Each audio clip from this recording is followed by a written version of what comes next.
দীঘা জগন্নাথ ধাম মন্দিরের নিরাপত্তা বাড়ানো হলো। দিল্লি বিস্ফোরণের জের দীঘার জগন্নাথ ধাম মন্দির সহ দীঘা, তাজপুর, মন্দারমণি, শঙ্করপুর, উদয়পুরের সমুদ্র সৈকত পর্যটন এলাকাগুলিতে নিরাপত্তা বাড়ানো হলো। মন্দিরের সমস্ত গেটে মেটাল ডিটেক্টর স্ক্যানার বসানো হয়েছে। দীঘার জগন্নাথ মন্দির সহ দীঘার বিভিন্ন প্রান্তে সিসিটিভি ক্যামেরাগুলো খতিয়ে দেখা হয়। কিউআরটি টিম বাড়ানো হয়েছে। দীঘা জগন্নাথ ধাম মন্দিরের নিরাপত্তা গতকাল খতিয়ে দেখেন পূর্ব মেদিনীপুর জেলার পুলিশ সুপার সৌম্যদীপ ভট্টাচার্য সহ জেলার একাধিক পুলিশ আধিকারিক। গতকাল পুলিশ সুপার সৌম্যদীপ ভট্টাচার্য সহ একাধিক পুলিশ আধিকারিক সাইকেলে করে সৈকত নগরী দীঘার বিভিন্ন প্রান্তে ঘুরে দেখলেন নিরাপত্তার খুঁটিনাটি। সৈকত নগরীর বিভিন্ন জায়গায় নিরাপত্তা বিষয় নিয়ে গুরুত্বপূর্ণ নির্দেশও দেন। দীঘা উড়িষ্যা বর্ডারে 24 ঘন্টা নাকা চেকিং চালু সহ একাধিক ব্যবস্থা নেওয়া হয়েছে। দীঘা সহ একাধিক জায়গায় পুলিশ পেট্রোলিংয়ের ব্যবস্থা করা হয়েছে। আজ দীঘা জগন্নাথ মন্দিরের সামনে কাঁথি জোনের অতিরিক্ত পুলিশ সুপার শুভেন্দ্র কুমার সাংবাদিক সম্মেলন করে দীঘা জগন্নাথ মন্দির সহ দীঘার বাড়তি নিরাপত্তা নিয়ে কি ব্যবস্থা নেওয়া হয়েছে জানিয়েছেন। এখানে নিরাপত্তা বাড়ানো হয়েছে, এই ব্যাপারে কি বলেছে? আমি বলছি, আপনারা জানেন কালকে পুলিশ সুপার স্যার এখানে এসেছিলেন, উনি পুরো সিকিউরিটি অ্যাসপেক্টসকে খতিয়ে দেখেছিলেন। আজকে আমরা এসেছি, প্রত্যেক দিন সিনিয়র অফিসাররা এখানে আসছে, সিকিউরিটি অ্যাসপেক্টগুলোকে খতিয়ে দেখছে। আমরা এখানে প্রত্যেক এন্ট্রান্সে ডিএফএমডি লাগিয়েছি, ডোর ফ্রেম মেটাল ডিটেক্টর আছে, কন্টিনিউয়াস আমাদের ফ্রিস্কিং চলছে। ফ্রিস্কিং ছাড়া এক্সরে ব্যাগেজ স্ক্যানার দিয়ে আমরা ব্যাগেজগুলোকে স্ক্যান করছি। আপনারা দেখেছেন আমাদের কিউআরটি টিম এখানে আছে, মেন গেটেও ওরা প্লেসড আছে, 24/7 ওরা নজরদারি রাখছে।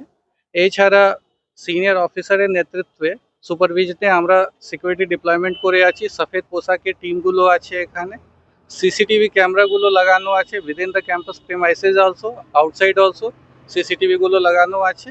আর 24/7 আমরা কন্ট্রোল রুম থেকে নিরাপত্তা রাখছি আর মনিটরিং করছি। এইসব ব্যবস্থা আমরা নিয়েছি অলরেডি, ব্যবস্থা আগে থেকে কন্টিনিউয়াস চলছে। আমরা একটা আর নজরদারিকে বেশি করে বাড়িয়ে দিয়েছি এখন। Thank you. দিল্লি বিস্ফোরণের ফলেই কি এই ব্যবস্থা সেই জন্য আমরা করছি, আর বাকি কন্টিনিউয়াস আমাদের যে নিরাপত্তার জন্য যে ব্যবস্থা আছে সেটা কন্টিনিউয়াস চলছে। সেই জন্য আমরা আলাদা করে আর একটা বেশি করে নজরদারি রাখছি এখনই। আর সেটা প্রসেস যে আছে সিকিউরিটির জন্য, যে প্রসেসগুলো যে কন্টিনিউ আছে সেটা কন্টিনিউ এখনই থাকবে। শুধু এটা মন্দিরের জন্য না, দীঘারও এই পর্যটন এলাকাগুলো যেগুলো রয়েছে সেগুলোতেও কি নজরদারি বাড়ানো হয়েছে? বিলকুল, আমাদের যে দীঘা নাকা বর্ডার আছে, এখান থেকে 3 কিলোমিটার দূর যে দীঘা নাকা বর্ডার আছে, উড়িষ্যা থেকে যে আমাদের যে বর্ডার আছে, ওখানে 24/7 আমাদের নাকা চলছে। এই ছাড়া সারপ্রাইজ নাকা আলাদা আলাদা জায়গা আমরা করছি। আর বিচ পেট্রোলিং করছি, বাইক নিয়ে, ই বাইক নিয়ে আমাদের টিম ঘোরাঘুরি করছে। আর কিছু সাসপিসিয়াস দেখলে ওরা ওই হিসাবে অ্যাকশন নিচ্ছে, আর আমরা নজরদারি এরকমই করে রাখছি। আর পর্যটন জন্য भी আমরা আলাদা করে নিগরানিগুলো রাখেছি। দেখা যাচ্ছে যে বিভিন্ন বাংলাদেশ সঙ্গে বর্ডারের জলপথ যোগাযোগ রয়েছে, মৎস্যজীবীদের সঙ্গে যোগাযোগ রয়েছে, সেই জায়গায় জলপথের কি ধরনের ব্যবস্থা গ্রহণ করা? আমাদের ফাস্ট ইন্টারপ্রেটার বোট আছে, এফআইবি আছে দুটা, যে পূর্ব মেদিনীপুর জেলাতে আছে, আমাদের জোনে আছে। আর এছাড়া হলদিয়া দিকে भी আছে, এখানে भी জোনপুর কোস্টাল দিকে বা মন্দারমণি দিকে আমাদের এফআইবি নিরন্তর পেট্রোলিং করতে থাকে। আর বাকি আমাদের কোস্টাল পুলিশ সঙ্গে भी যে কোস্টাল থানাগুলো আছে তাদের ভালো নিরাপত্তার জন্য আমরা ওখানে ব্যবস্থা নিয়ে রাখছি।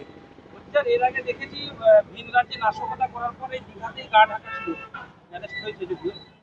হোটেলগুলোতে কোনো বাড়তি সতর্কতা? হোটেলগুলো চেকিং কন্টিনিউয়াস আমাদের চলছে, কন্টিনিউয়াস। আমরা যদি কোনো ফরেনার এখানে আসে তো সি ফর্মগুলো আমরা কালেক্ট করছি। আর নিরাপত্তার জন্য আমাদের টিম আছে, দীঘা মোহনা থানাকে টিম আছে, মন্দারমণি কোস্টাল টিম আছে। বাকি সুপারভিশন জন্য সিনিয়র অফিসাররা আছেন, ওনারা সুপারভাইজ করছেন। হোটেলগুলো যে আছে কন্টিনিউয়াস ওখানে চেকিং এখনই চলছে। বাড়তি কোনো গাইডলাইন চালু হচ্ছে যে যারা পর্যটক আসছে হোটেলে যে গাইডলাইনগুলো থাকে সেই গাইডলাইন আমরা ফলো করি। যদি কিছু এরকম কিছু আসবে আমরা নিশ্চয়ই ফলো করব। দেখা যাচ্ছে রাস্তায় বেশ কিছু সিসি ক্যামেরাও অকেজ হয়ে পড়ে রয়েছে, যাতে একটা নজরদারি বড় গুরুত্বপূর্ণ এভিডেন্স হয়ে থাকে। সেই জায়গাগুলোকে নতুন করে প্রতি দেখা হবে। আমাদের যে সিসিটিভি ক্যামেরা এখানে যে কভারেজ আছে ভালো আছে। আপনারা জানেন আমাদের একটা কন্ট্রোল রুম আছে, কন্ট্রোল রুমে আমাদের 200 সিসিটিভি ক্যামেরাকে ফিড আছে, যার জন্য আমাদের কন্টিনিউয়াস মনিটরিং ওখান থেকে থাকে। সেই জন্য আর বাকি যদি কিছু জায়গা আমরা ভাববো কি ওখানে भी সিসিটিভি ক্যামেরা লাগানো ভালো হবে, আমরা নিশ্চয়ই অ্যাকশন নেব। Thank you.